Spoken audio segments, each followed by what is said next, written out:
ಅಷ್ಟೇ ಗೌರವ ಕೊಟ್ಟು ಮಾತಾಡಿದರು. ನಾವು ಅವ್ರನ್ನ ನೋಡಿ ಬೆಳೆದವರು. ನಾನು ಅವರ ಅಭಿಮಾನಿ, ತುಂಬ ದೊಡ್ಡ ಅಭಿಮಾನಿ ಅಂದರೆ ಹೇಳ್ಬೋದು. ಎಲ್ಲೋ ತಂದೆಯವ್ರು ಇಟ್ಕೊಂಡು ಏನು ಸರ್ ಅವ್ರ ಅಭಿಮಾನಿ ಅಂತ ಹೇಳ್ಬೋದು. ಈ ಮಾತಿಗೆ ಏನು ಹೇಳಕ್ಕೆ, ತಂದೆಯವರು ಫ್ಯಾಮಿಲಿ ಆಗ್ತಾರೆ, ತಂದೆಯವ್ರ ಸ್ಥಾನ ಬೇರೆ.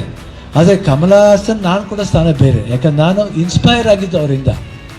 ನನ್ನ ಒಂದು ಫೇವ್ರೆಟ್ ಆ್ಯಕ್ಟರ್, ನಿಮ್ಗೆ ಹೆಂಗೆ ಫೇವ್ರೆಟ್ ಆ್ಯಕ್ಟರ್ ಇದ್ದಿದ್ದು ನನಗೂ ಆ ಥರ ಒಂದು ಫೇವ್ರೆಟ್ ಆ್ಯಕ್ಟ್ರು. ಖಂಡಿತ ಅವ್ರಿಗೆ ಗೊತ್ತಾಗುತ್ತೆ. ಅವ್ರು ಖಂಡಿತ ಅದಕ್ಕೆ ಏನು ಕೊಡಬೇಕು ಅದಕ್ಕೆ 100% ಅವರು ಇದನ್ನು ಕೊಡ್ತಾರೆ ಅನ್ನೋ ಒಂದು ಭಾವನೆ ನನಗಿದೆ. ಯಾಕೆಂದ್ರೆ ನಾವು ಸಮಾರಂಭಕ್ಕೆ ಹೋಗಿದ್ದು, ನಮ್ಮನ್ನು ಗೌರವದಿಂದ ಕರೆದಾಗ ಗೌರವದಿಂದ ಹೋಗಿದ್ದೀವಿ. ಅದು ಏನಾಯ್ತು ಏನಂತ ನಮಗೂ ಗೊತ್ತಿಲ್ಲ. ಇವತ್ತು ಬಂದು ನೋಡಿದಾಗ, ನೆನ್ನೆ ಬಂದಾಗ ಇಲ್ಲೇ ಇದ್ದರು, ಎಲ್ಲರ ಹತ್ರ ಮಾತಾಡ್ತಾಯಿದ್ರು. ಇಲ್ಲೇ ಕೇಳ್ಬೋದಾಗಿತ್ತು ಎಲ್ರೂ, ಬಟ್ ಯಾಕೆ ಕೇಳಿಲ್ಲ ಅಂತ ನನಗೂ ಗೊತ್ತಿಲ್ಲ. ಬಟ್ ಕನ್ನಡ ಪ್ರೀತಿ ಅನ್ನೋದು ಯಾರೋ ಒಬ್ರು ಮಾತಾಡಿದಾಗ ಮಾತ್ರ ಬರಬಾರ್ದು, ಇದು ಥ್ರೂಔಟಾಗಿರಬೇಕಿದು.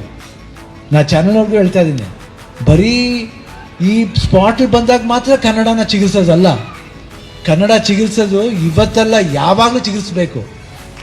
ಅದು ರಿಯಲ್ ಭಾವನೆ. ನಾವಿದೀವಲ್ಲ, ಕನ್ನಡಕ್ಕೋಸ್ಕರ ಹೋರಾಡ್ತೀವಿ, ಸಾಯ್ತೀವಿ ಬೇಕಾದ್ರೆ.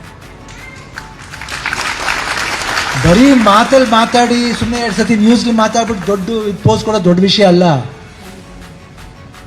ಕನ್ನಡಕ್ಕೆ ನಾವು ಏನು ಮಾಡ್ತೀವಿ ಅನ್ನೋದು ನೀವೇ ಹುಡುಕ್ ನೋಡಿ, ನಿಮಗೆ ಗೊತ್ತಾಗುತ್ತೆ, ಅಲ್ಲೇ ಆನ್ಸರ್ ಸಿಗುತ್ತೆ.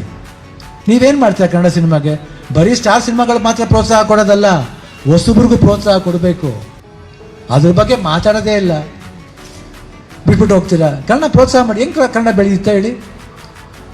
ಕನ್ನಡ ಬೆಳೆಯೋದು ಇಷ್ಟು ಮಾತ್ರ ಅಲ್ಲ, ನೀವು ನಮ್ಮ ಕೈಯಲ್ಲಿದೆ, ನಮ್ಮ ಜವಾಬ್ದಾರಿ ಆಗುತ್ತೆ. ದಯವಿಟ್ಟು ಬೇರೆ ಥರ ಅರ್ಥ ಮಾಡ್ಕೋಬೇಡಿ.